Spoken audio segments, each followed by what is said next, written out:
Hello and welcome to the Swan Song Project Podcast. My name is Ben Buddy Slack. I'm the founder of the Swan Song Project and the host of this podcast. The Swan Song Project is a charity based here in England, and we help people living with terminal illnesses or dealing with bereavement to write and record an original song. We believe in celebrating lives, making memories and leaving legacies.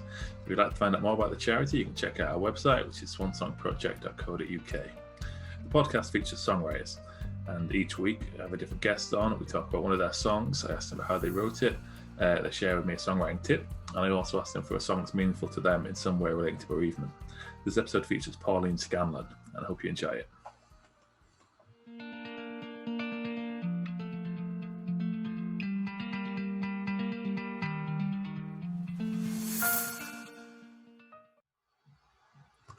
Okay, today I'm here with Pauline Scanlon. Thanks for joining me, Pauline. Thanks a million. Thanks for having me. I'm glad to be here. Yeah, I'm really looking forward to talking to you. So this is the Swan Song Project Podcast. If you're new to the podcast, we're doing it in three sections. First, we're going to have one of my guest songs. I'm going to talk a little bit about how they came to do that, if they wrote it or arranged it. Next, I'm going to ask for a songwriting tip. And then we're going to talk about a song that's meaningful to my guest in some way relating to bereavement. So I'll hand it over to you now, Pauline, and ask you to introduce your song for us, please. So my song is called False False.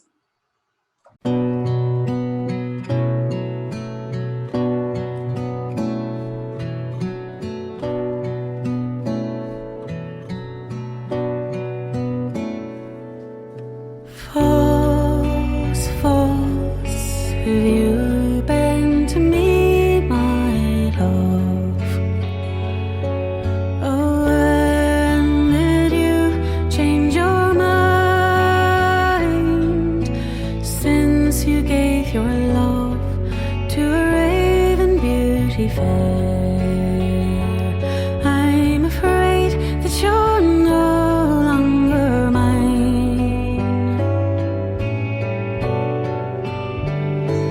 I was climbing to a tree that was too high for me, asking fruit where there weren't any growth.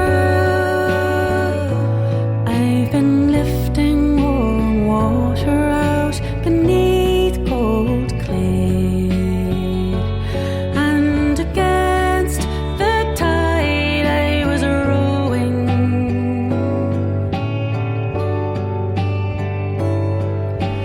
False,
Okay, brilliant. So that was False False. Yeah, it's a beautiful song, Pauline. And so yes, what can you tell us about? Is it a traditional song?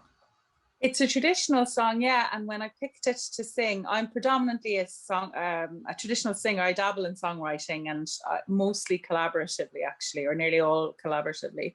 But I like old songs. I like old things. I like old things in general, and I like the sense of kind of solidarity that you get from old songs, so that the enduring themes of them, I guess, so that if somebody had a broken heart 200 years ago, that you somehow have, you share some kind of solidarity with them 200 years later, singing the same words, but through different circumstances. So what I like to do is when I get an old song, I really like to adapt it. And quite often I'll tinker around with it and change words and change the melody, obviously, or, and sometimes I don't. But with that one, that's what I did. I kind of really related it to my own life. I was going through a kind of a broken heart period at that time. And the line, false, false, have you been to me, my love? That just really resonated with me. But I just tinkered around with some of the words and just personalized it. Yeah, so it's a really powerful song.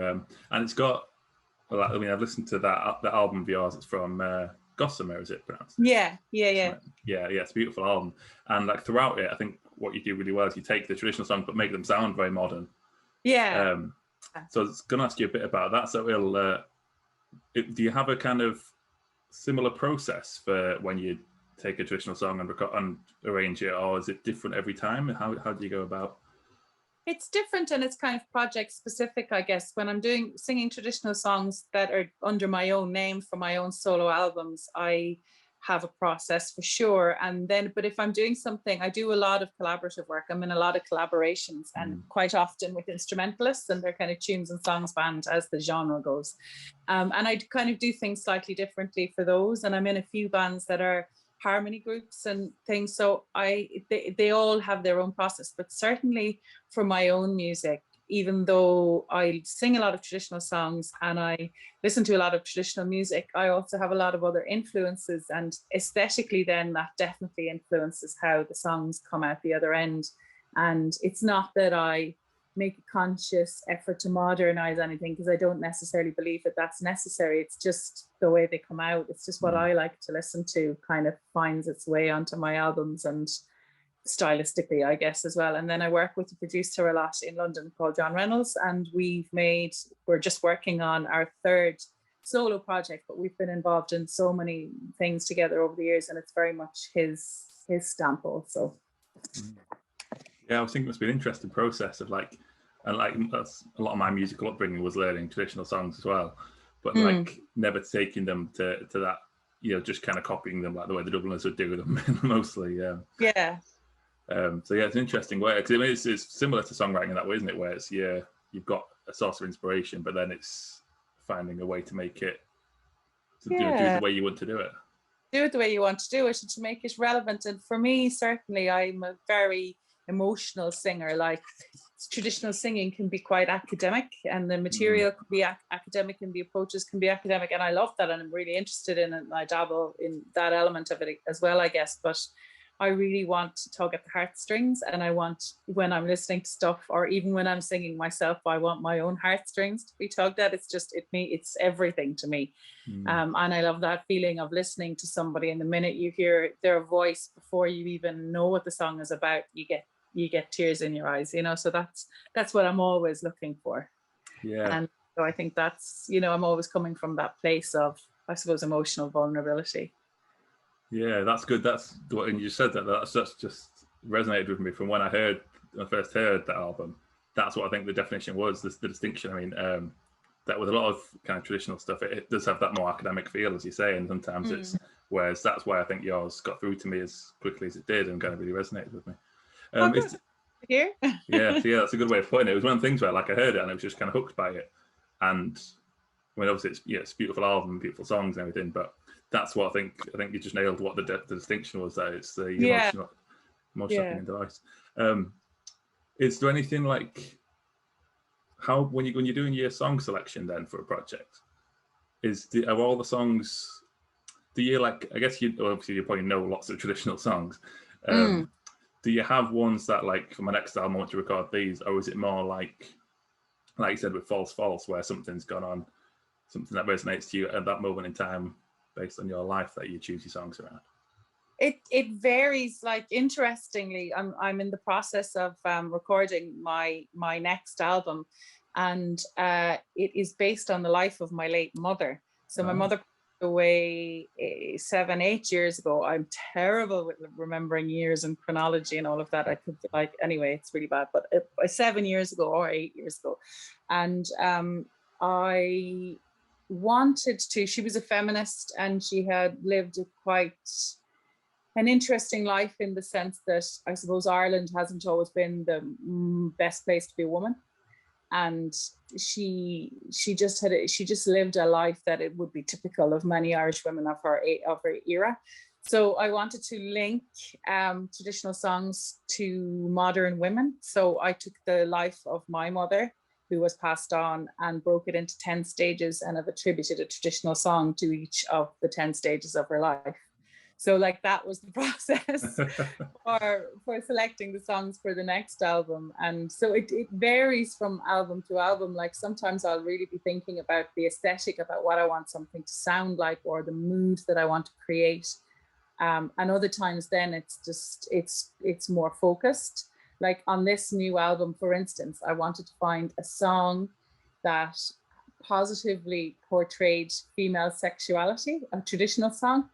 And like I had Sade in my head, you know, like so I mean, there is only one really, or two. There are very few of them, but like, so it kind of depends, you know. But I think as I get older and the longer I sing traditional songs, at least, I think intention is kind of, you know, what do you intend to say, or how do you intend somebody to feel, or how do you intend to feel, you know, like intention is really quite important to me. Like, what's the purpose of this? And I think I've grown out of singing nice songs, you know. I think I need something more from them in return, and to give something more with them as well, I think. That's really interesting. How did you go about finding those songs? So that's really interesting process. So you broke it down to these different sections. Yeah. And then were the songs like originally where you're like, you know, ones that you knew straight away of like, that'll be a good one for there? Or what was your research process like? How did you find the songs? Some of them were that, like I had some in my mind, and then I applied to the Arts Council of Ireland for a bursary grant to do the research. So I researched the songs. I went to the Traditional Music Archive in Dublin. I have a library of songbooks. They're all songbooks over there myself. And I also know a lot of amazing singers. I'm lucky enough to know a lot of amazing singers. So I did all of the at-home stuff, the books, and there's amazing online resources. But what I actually found to be the most helpful was I did up an email of the life stages and a brief outline of what I wanted to do with the recording and why I wanted to do it. And I just sent it to all the song collectors that I knew and that I didn't know, and all the singers that I knew and that I didn't know. And I got amazing responses from people. Like, everybody sent me back suggestions under all the, you know, maybe try this one, try this one, try this one. So then I just went through them all and settled on 10. But it was an amazing process. It was an amazing way to get a glimpse into the representation and the agency of women in traditional song, which interests me, and which I feel kind of a responsibility to stand over my choices, you know. Yeah, it sounds like a brilliant project. How's the album going, and like, is it going to be out anytime soon? It's going good. I crowdfunded to get the capital together to make it, since none of us have been working for however long now. And that went really well. And I've recorded all the tracks and we're mixing at the moment, but everything is virtually. And I'd really hoped that I'd have it out by kind of May, June, but it's just all of the things I need to do. Like, I need to get photographs taken and just do different things. And it's just not possible at the moment. So I just have accepted it, that this is just the way it's going to be, and it'll be ready when it's ready. Yeah. I'll have to keep an eye on that. I'll tag all your social media pages and stuff in the description for this, so anyone listening can follow your process with it. Yeah, hopefully it won't be too long before we listen to it. Cool. Yeah, that sounds great. One of the things I was going to ask you, going back to your singing style and that the importance of putting the emotion and vulnerability and things into the song. Do you ever find songs that you have a go at and it's difficult to do, or like is it something that like do you feel like you need to have that personal connection with certain songs, or is it a skill that you know how to do regardless of what you're singing? I'm terrible at singing things regardless. Like I find some songs too emotional. There are songs like, and sometimes like I'd be singing a song for years and then something would happen in my life and it would suddenly resonate a bit more, and I'm just all over the place. Like I've been in so many situations. I have a really close friend, Ailish Kennedy, and we are in a band together, though we haven't gigged for quite some time, but we're more in a sisterhood together, I think, but called Lumiere, and she's an amazing singer. She's a beautiful voice, and she just always makes me cry. But quite often, you know, we'd find ourselves in situations and the next thing you might come up to a line in a song and then she'd look at me or I'd look at her and one of us would be crying and you'd be just like, oh my God. And sometimes I get very overwhelmed.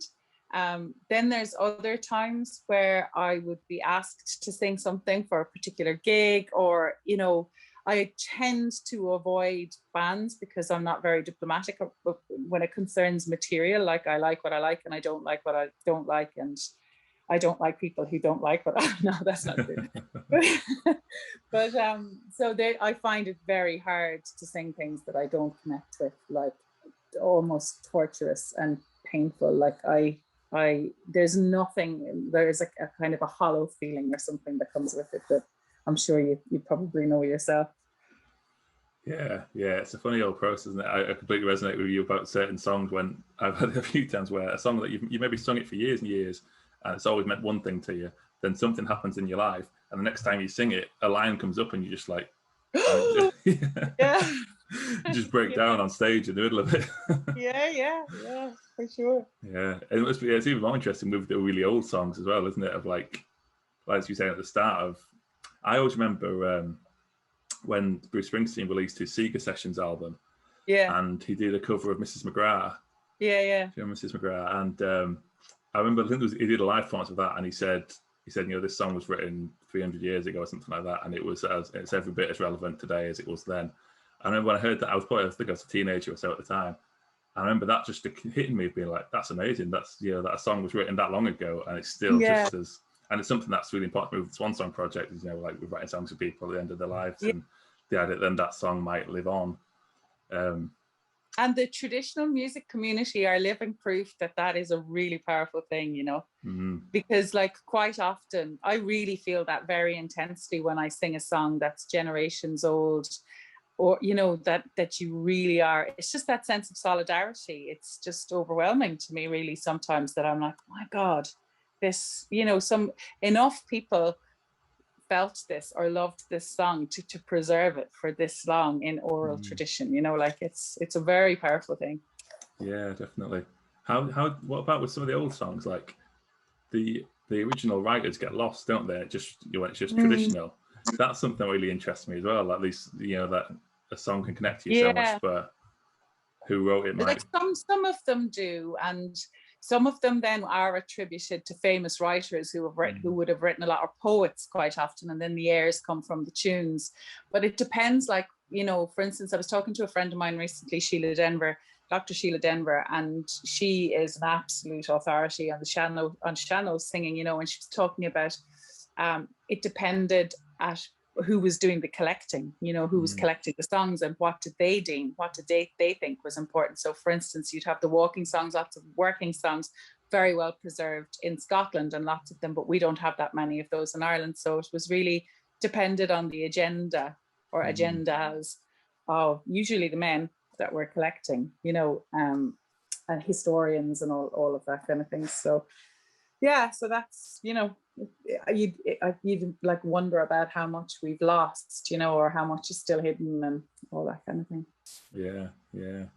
Especially like I think it's easy to take for granted now how easy it is to record things. How like, whereas all those songs, like say, were passed down in oral traditions. Yeah, and all those verses. Yeah, amazing memories. Yeah. Yeah, it's really interesting. Can I just ask you quickly about the Gossamer album? Sure, yeah. Is it Gossamer? Is that my pronouncing? Yeah. So yeah, I only came across it recently, and it was on a podcast a few weeks ago with Waiting for Wednesday, who are a duo based near here, and they'd selected the old Churchyard as their song about bereavement. So they'd had it. Someone had performed a version of it at a funeral for someone they knew.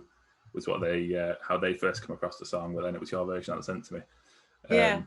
Which, I mean, that's just an amazing song itself. But I was going to ask about the album on the whole. Was there any kind of theme with that, or any kind of? Not really. That was very much a collection of songs that I was really enjoying singing at the time. You know, that there wasn't really a theme as much as that. But then, like, after I spoke, people asked me that, and it was after my own mother had passed away, and the producer of that album, John Reynolds, who's like family to me, we're very close friends. Somebody asked me in his presence, and I was like, no, not really. And then he was like, is it not death? And I was like, oh my God, you're right. So many of them do have that as a central theme. Not all of them, but it was definitely really prevalent throughout it. And it was not long after my own mother had passed away. So it was kind of filtering through me, and I hadn't even realized it, you know. Yeah. So I guess they probably all have themes in ways that we're not aware of. Yeah. I popped on enough to know it about myself. Yeah. Yeah. I guess if it's kind of a lot of the time it's natural of those songs that you're drawn to. Like, yeah. I was thinking you can't choose what you're interested in at a particular time, can you? So you were kind of had lost your mum, and then all of a sudden you're interested in these songs, maybe not consciously putting that together, but yeah, that's just the way it all came out. Yeah, that's really interesting. Great stuff. So let's move into section 2 now, shall we? This is where I ask my guests to share a songwriting tip with us. So what would your tip be first, Pauline? I don't really have songwriting tips. I think I probably, per se, in the sense that I think I could probably do with a few songwriting tips. But in terms of like arranging things and adapting songs, all of the songwriting that I do tends to be collaboratively with other people. But I guess a tip that I would have is really, really, in terms of traditional songs and adapting them, is to really, really find the ones that speak to the emotional side of you. Like, you can always find the academic links to make, or just the reason for singing it, or the language, or the place, or the historical event, or whatever.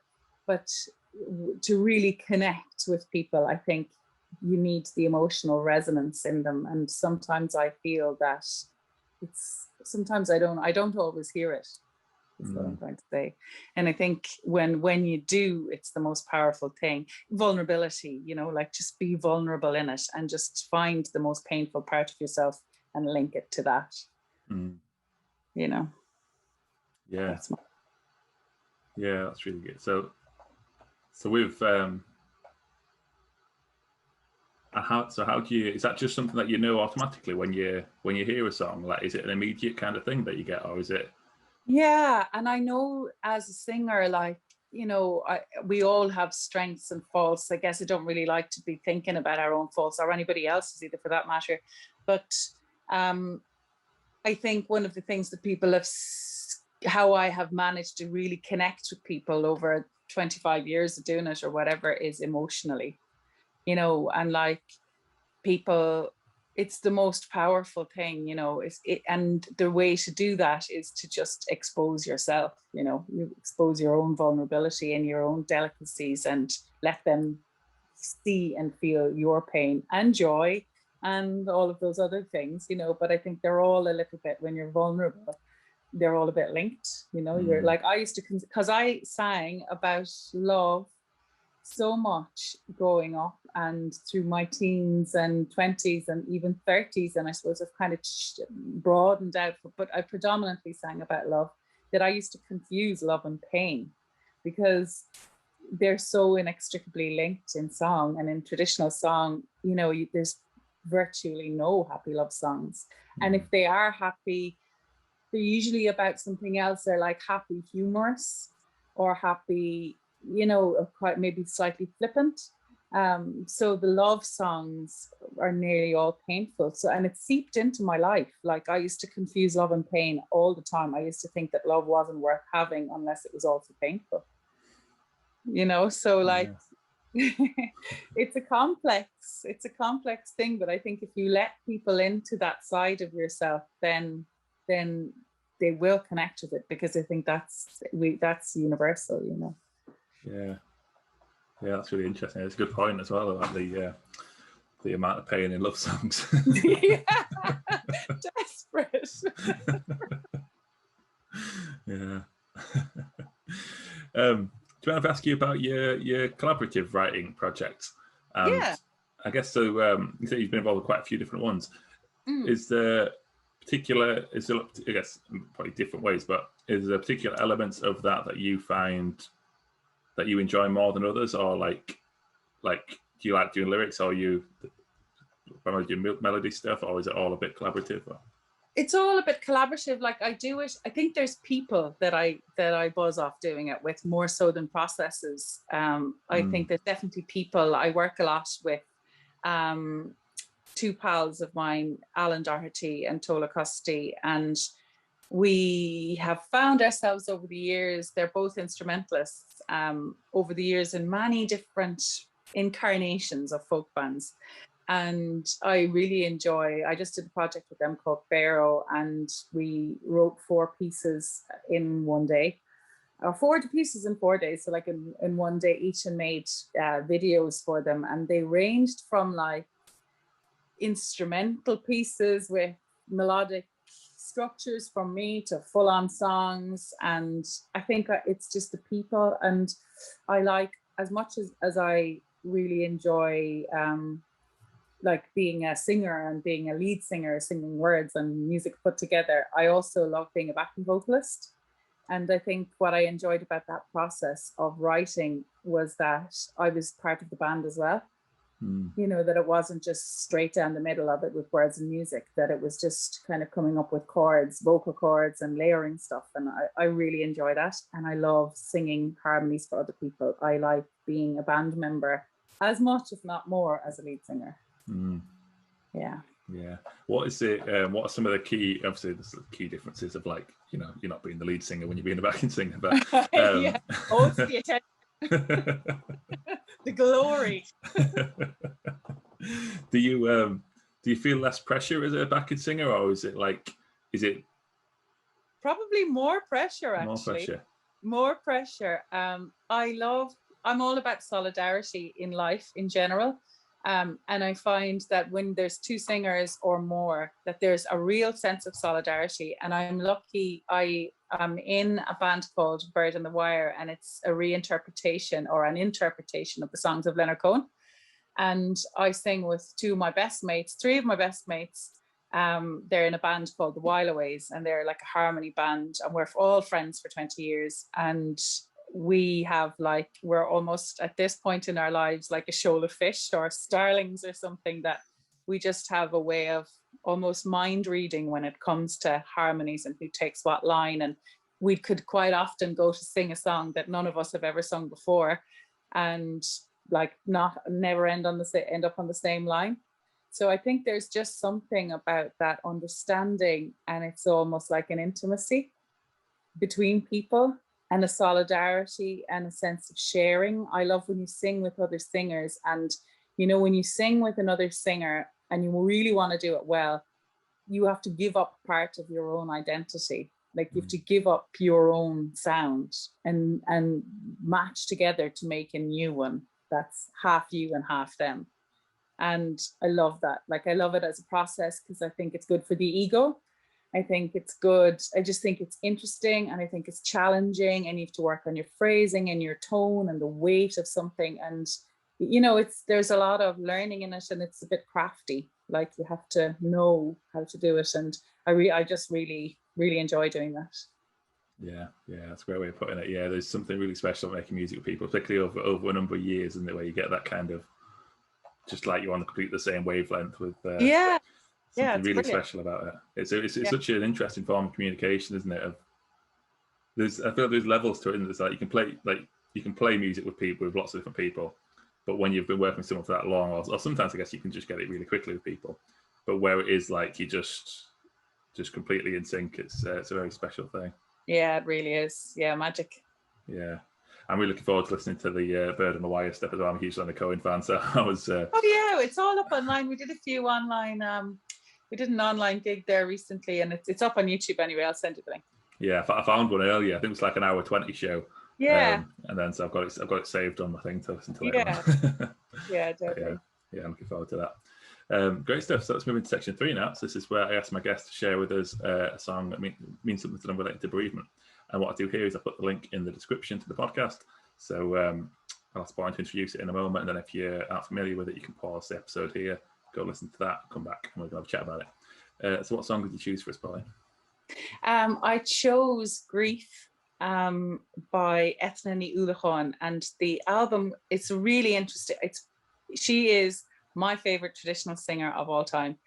She sadly passed on, I think, about 18 years, probably pushing on 20 years. She's the most incredible singer and songwriter, and really she was far ahead of her time in the sense that she straddled that world of really a connection with ancient and a connection with tradition and language, but also very forward looking, very innovative, and extremely talented at composition and harmonies. She's an amazing songwriter, but also had that real ancient,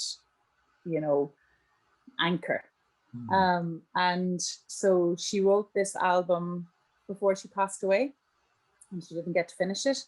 And then her son Donal actually finished the album after she had died. So that's what is just so special about it. So in that song Grief, she's singing about grief, and she recorded it obviously before she passed away, but she didn't get to finish it, and then they pieced it together, and it's got the most beautiful strings on it. Like the strings, I always feel that like the strings, the good strings and beautiful strings do the same thing to me almost as a voice does. When they just have that way, they can just tear your heart right open and really penetrate, like right into you. And they're really, really powerful on that. And then she starts the song off with the start of Cuoine Artí Léire in Irish, which is our most famous lament, I guess, lament for Art O'Leary. And yeah, I just think it's just so beautiful. And I think the fragility and vulnerability of Ethna as she sings it is just really tangible. And it just takes me to that place of grief that's, I guess, it's dangerous and it's overwhelming. But I know that in my own times of grief, in the times that I've grieved for people in my life, I've always felt like that it comes in through little cracks, and you never get more than you can handle at any one time. Me personally, that I remember when my mother died, I remember lying in the bed, and my friend Lloyd actually stayed with me the night, and I remember waking up in the morning and was like, I feel like there's a building is going to crash on my head or a wall is going to fall down on me. And he was like, don't worry, it won't all come at once.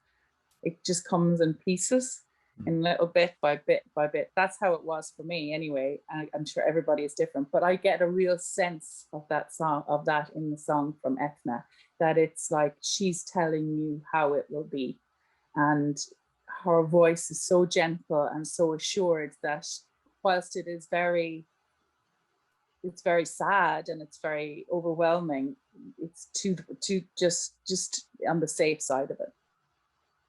Yeah, it's a powerful song. I listened to it a few times after you sent me it, and then when I put my headphones on and listened to 2 of these on, that was when it really got me. When you've got nothing else going on, it was just it's a stunning song.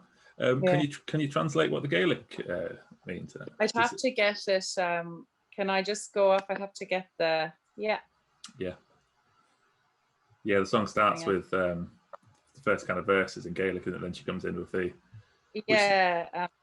which then I think makes when then the verse in English came in, I was so hooked in with the Gaelic and trying to kind of and see if it was anything that I'd recognise. And then when the English came in, it kind of hit me even more because you were so wrapped up with the. I know, it's amazing, isn't it? Yeah.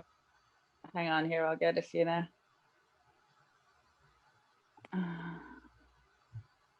Oh God, can you edit this bit out?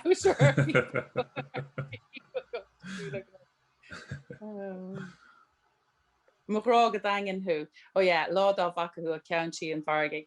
So it's like my steadfast love. When I saw you one day by the market house gable, my eye gave a look, my heart shone out. I fled with you far from friends and home. So who, Lord of Akahu, a county and Vargig, Hugmahul Arabish, Hugmahri Panabit, Delis Haradla, Ivado Valala. Beautiful, yeah. But it's really long, like Queen Artilera. I'm just looking at it here. It's like long. So it's all up there. There's a good version of it on this website, millstreet.ie. Yeah, I'll have a look at that properly. That was always one of my grandma was Irish, and growing up, she used to always try and teach me Gaelic.